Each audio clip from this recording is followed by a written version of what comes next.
Ya, pemirsa, hingga saat ini minyak goreng bersubsidi minyak kita masih jarang di pasaran. Kalaupun ada, harganya sudah naik di atas harga eceran tertinggi Rp14.000 per kilogram. Sudah banyak upaya yang dilakukan, ada yang menyebutnya bongkar pasang karena tidak juga bisa menjawab persoalan kelangkaan minyak kita. Apa yang menjadi masalah dan bagaimana bisa minyak kita ada?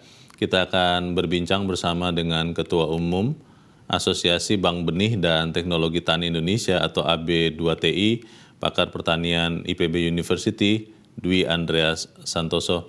Prof. Andreas, selamat pagi. Selamat pagi, Mas. Ya, Prof. Andreas, sampai kita bicara sekarang minyak kita masih jarang, kalaupun ada harganya di atas 14.000. Apakah memang masalahnya karena semata-mata hanya distribusi atau lebih karena produksi? Ada yang menyebut bahwa CPO untuk minyak kita ini tersedot oleh program B35. Bagaimana, Prof? Iya, itu memang ada beberapa faktor ya, dan juga sudah barang tentu faktor yang lainnya faktor rumor kan ya. Nah, faktor rumor yang kita dengar kan katanya ada yang menimbun digunakan untuk apa? Untuk tahun 2024 kan. Jadi itu sama ketika harga minyak naik sangat tinggi di tahun 2022 kan, di bulan Maret April itu kan sangat tinggi kan harga minyak, sehingga pemerintah mengeluarkan sejak Februari sebenarnya tahun lalu. Pemerintah mengeluarkan banyak kebijakan, 6 kebijakan Kementerian Perdagangan, dan 6 kebijakan tersebut gagal semua kan. Lalu kemudian pada saat itu muncul kartel, sehingga 27 perusahaan dituduh melakukan kartel. Bagaimana bisa kartel kan? Logikanya kan nggak mungkin. Karena perusahaan terkait dengan minyak goreng, minyak ini kan sangat besar, minyak sawit ya. Dan juga konsumennya amat sangat beragam. Sehingga kan itu juga akhirnya tidak terbukti. Jadi itu, Mas. Soal dugaan bahwa ada dua harga CPO. Ini ada ekonom yang mengatakan ini karena ada dua harga CPO, sehingga akhirnya produsen CPO lebih suka menjual ke program B35 daripada jual ke produsen minyak kita. Itu benar atau tidak, Prof?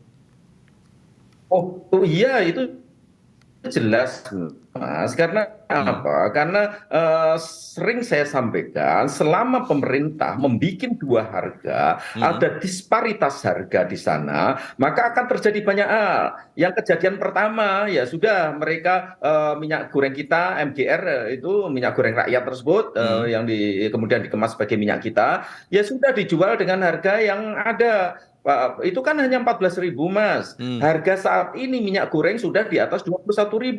Ada disparitas yang sedemikian besar. Selama di Republik ini ada disparitas harga dan dijual bersama-sama, pasti terjadi kelangkaan. Prof, maksud saya karena adalah orang akan berebut yang murah. Oke, Prof, maksud saya adalah sinyalemen atau tuduhan atau dugaan harga CPO-nya, Prof, bukan harga minyak gorengnya. Apakah memang benar pemerintah membeli CPO untuk program B35 itu lebih mahal daripada membeli CPO untuk program minyak goreng minyak kita ini?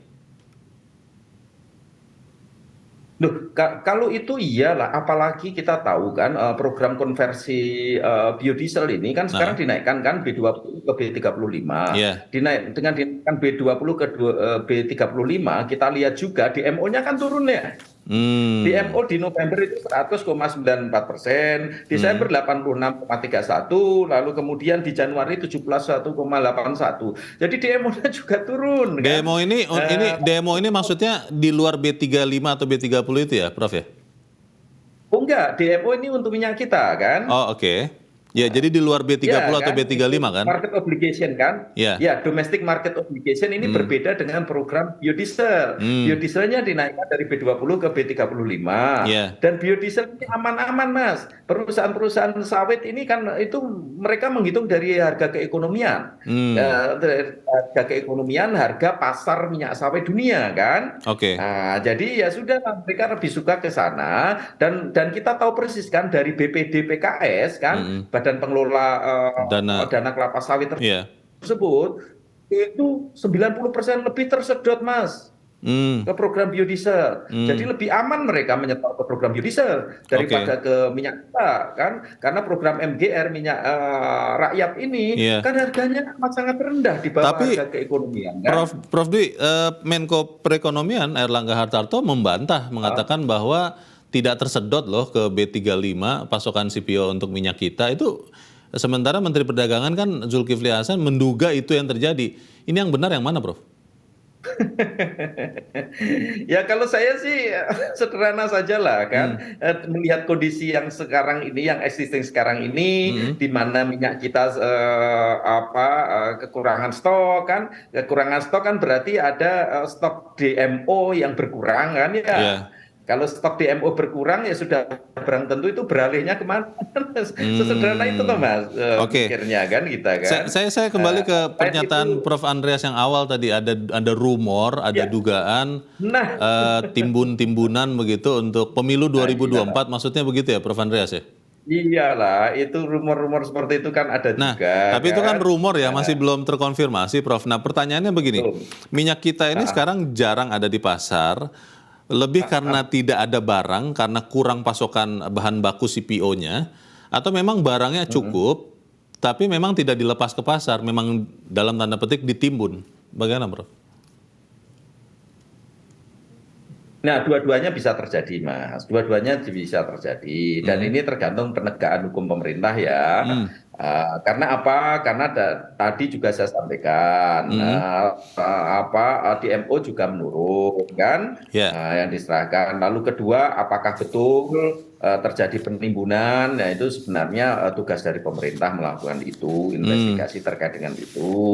Tapi fakta yang ada kan, minyak kita menurun. Kan? Bisa juga yang ketiga, karena kita sudah barang tentu konsumen berebut ke minyak kita, karena harganya sangat jauh loh Mas, dari di atas 21.000 yang itu hanya 14.000 kan, sehingga perebutan ke sana, kalau ke sana ya pasti stoknya dengan cepat menurun kan.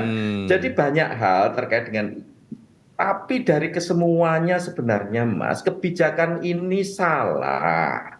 Kebijakan yang mana, Bro? Persis dengan kebijakan di tahun 2000. Ya kebijakan seperti minyak kita ini, menyediakan minyak kita itu, pemerintah mau melakukan kebijakan itu, jangan sampai ada disparitas harga. Bagaimana caranya ya? Masa lalu kan, jadi seluruh minyak domestik ini diborong saja oleh pemerintah kan, lalu sehingga yang nanti minyak yang dilepas ke pasar itu sesuai dengan harga pemerintah. Jadi yang menanggung selisih harganya pemerintah begitu, Bro? Iyalah, yang menanggung selisih harganya pemerintah. Bukan seperti cara ini yang pasar bebas dibiarkan saja pasar bebas, lalu ada pasar bersubsidi, kan? Atau ya sudahlah, kan Indonesia kan juga menikmati ekspor yang sangat besar. Bahkan pada tahun 2022 nilai ekspor kita kan meningkat. Kalau minyak kitanya dihapus saja, Prof? Kan menjadi dari 26,75 miliar US terjadi peningkatan, kita juga menikmati itu. Tapi kalau kebijakannya salah yang diselenggarakan sedulur tani Mas, jaringan tani kami ada juga yang di kelapa sawit. Baik, Prof Andreas. Halo. Ya, Prof. Kalau minyak kitanya dihapus bagaimana, Prof? Jadi intervensi itu bukan di harga jual, tapi nanti diintervensinya di produsen. Itu bisa atau tidak? Oh jangan di produsen Mas, kalau di produsen balik lagi, biarlah kalau menurut saya, mengingat tahun 2022 kemarin juga kisruh kan, lalu kemudian muncul berbagai anggapan bahwa ini ada kartel, mafia dan lain sebagainya. 6 kebijakan yang dikeluarkan Kemendak gagal semua kan. Mengingat lalu orang terpaksa harus antri berjam-jam hanya untuk membeli minyak, ini kan nggak masuk akal ya kebijakan itu. Lebih baik sekarang gini, siapa yang paling terkena dampak dari kenaikan harga minyak kan ya? Yang terkena dampak kan ya sudah barang tentu masyarakat miskin. Kita kan memiliki pola saat ini, pola safety net kan, jaring pengaman sosial safety net. Ya sudah. masyarakat miskin dibantu melalui BLT supaya dia bisa membeli bahan Oke. pangan sesuai kapasitas mereka kan. Hmm. Bukan kemudian terjadi disparitas harga. Iya. Kalaupun pemerintah melakukan kebijakan disparitas harga harus betul-betul ketat Mas pengawasannya. Atau dikuasai Kalau enggak, sepenuhnya oleh pemerintah, begitu yang tadi Anda bilang ya? Ya, Prof. loh, itu yang ketiga. Hmm. Ketiga itu bisa dilakukan kalau pemerintah mau, Hmm. ya seluruh minyak goreng dibeli semua oleh pemerintah, Hmm. didistribusikan oleh pemerintah. Itu yang dilakukan Di beras Cina ya? masa lalu kan. Atau di beras ya, Prof ya? Ya, Iya, iya, di beras yang enggak lah, beras kan lain. Dalam arti Cina dulu produk-produk Hmm. pertanian itu semuanya dibeli oleh pemerintah dan distribusikan lagi, dijual lagi oleh pemerintah. Kalau Hmm. seperti itu bisa. Nah, kita kan sekarang mengintegrasikan sistem pangan kita ke sistem pangan dunia. Hmm. Ketika mengintegrasikan sistem pangan kita ke sistem pangan dunia, hal seperti itu tidak bisa kita kelola, Mas. Nggak Hmm. mungkin kita mengelola. Oke. Karena apa? Kita akan mengikuti pergerakan harga di tingkat internasional, Baik. kan? Itu. Nah, nanti kalau harga di tingkat internasional turun, harga minyak goreng pasti turun juga, kan? Prof Gitu. Andreas, jadi ini kan kita tidak lama lagi, bulan depan sudah masuk bulan Ya. puasa ya, bulan Ramadan. Secara Hmm. tradisional konsumsi Ya, minyak goreng juga ikut naik. Kita tidak betul. bisa berharap bahwa kebijakan termasuk meningkatkan produksi minyak kita ini akan efektif menghadirkan minyak kita dengan harga yang 14.000 itu. Bisa berharap apa Ya. tidak, Prof?